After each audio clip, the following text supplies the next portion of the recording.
కార్యదర్శి ఉదయగిరి ప్రాంతము దాదాపు 50 సంవత్సరాల ముందు నుండి నేటి వరకు కూడా వెనుకబడిన ప్రాంతంగా రాష్ట్ర వ్యాప్తంగా గుర్తింపు తెచ్చుకుంది.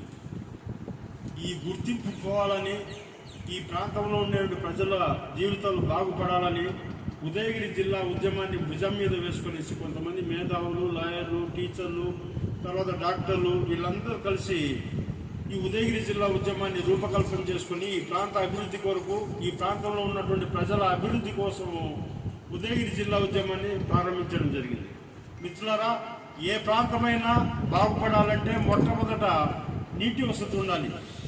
తర్వాత విద్యా సౌకర్యాలు, వైద్య సౌకర్యాలు, రోడ్డు సౌకర్యాలు, ఉపాధి అవకాశాలు ఇవన్నీ ఉంటే ఒక ప్రాంతం అభివృద్ధి చెందుతుందని చెప్పి అందరూ ఒక నిర్ధారణకు వస్తారు. ఈ ప్రాంతం అనేటువంటిది మా చిన్నప్పటి నుంచి నేటి వరకు ఎటువంటి ఎదుగుదల లేక ఈ ప్రాంతాన్ని పాలించేటువంటి పాలకులు కానీ, ఈ ప్రాంత ప్రతినిధులు కానీ వాళ్ళు ఎదుగుతున్నారు కానీ ఈ ప్రాంతం మాత్రం అభివృద్ధి చెందటం వల్ల. అందుకని ఈ ప్రాంతం అభివృద్ధి చెందాలంటే కేవలం ఒక జిల్లా చేయడమే దీనికి మార్గం అని చెప్పి, జిల్లా అయితే మనకు వెలుగొండ ప్రాజెక్టు ఇక్కడికి వస్తుందని విద్యా అవకాశాలు పెరుగుతాయి, వైద్య అవకాశాలు పెరుగుతాయి, రోడ్డు అవకాశాలు పెరుగుతాయి, ఇవన్నీ వచ్చి ఉదయగిరి సమగ్ర అభివృద్ధి జరుగుతుందని చెప్పి మేము అనుకుని కార్యక్రమాన్ని చేపట్టడం జరిగింది. కానీ ఈరోజు కూడా ప్రభుత్వంలో చీము కుట్టినట్టుగా కూడా లేదు.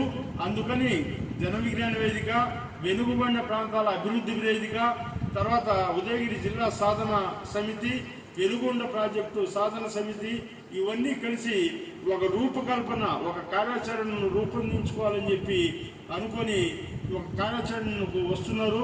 త్వరలోనే ఒక కార్యాచరణ రూపొందించుకొని పాదయాత్ర చేయడం కానివ్వండి, వివిధ సమావేశాలను నిర్వహించి చైతన్యవంతం చేయడం కానీ ఈ కార్యక్రమాలను తీసుకుంటారు. ఈ రాజకీయ నాయకులు కూడా మీరు కూడా స్పందించి మీ అభిప్రాయం కూడా ఉదయగిరి జిల్లా సాధనకు మీ అభిప్రాయం ప్రకటన చేసి చెప్పవలసిందిగా మేము ఈ సందర్భంగా అడుగుతున్నాం.